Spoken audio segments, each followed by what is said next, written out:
உலகளாவிய பயணங்களில் கப்பல் பயணமும் இன்றியமையாதது. உலகில் முதலில் கப்பலை அதிகமாக பயன்படுத்தியவர் மன்னர் சாலமன் ஆவார். இந்தியாவின் மிகப்பெரிய துறைமுகம் மும்பையில் உள்ளது. ஆதி திருச்சபை ஸ்தாபகர்கள் கடல் கடந்து வந்து சுவிசேஷத்தை அறிவித்தனர். இந்திய கப்பல் துறைக்காக நாம் ஜெபிக்க வேண்டும். ஜாக் வாம் ஒரு வேலை இல்லாத இளைஞன்.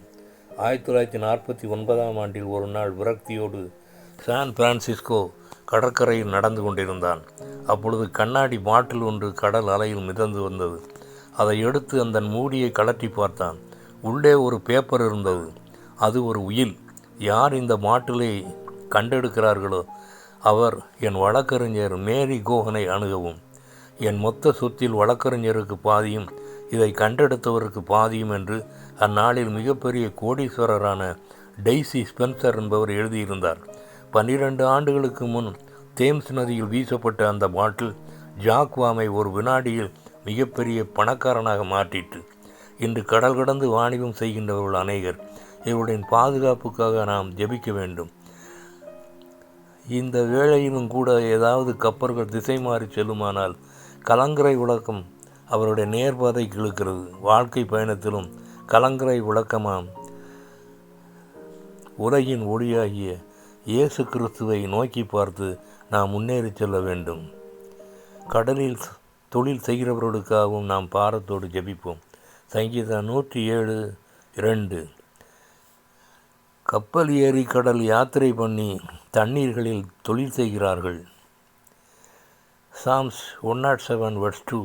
People travel by ship for business on the sea. One song.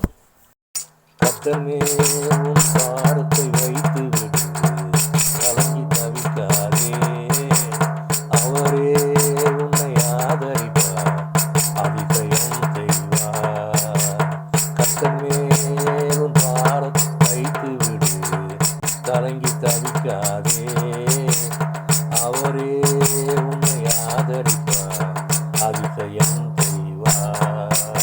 விடு, கலங்கி தவிக்காதே, அவரே உன்னை ஆதரிப்பார், அதிசயம் செய்வார். ஜெபம். எங்களை நேசிக்கிற நல்ல பிதாவே, நம்முடைய சமூகத்திலே தாழ்த்தி ஒப்புக் கொடுக்கிறேன்.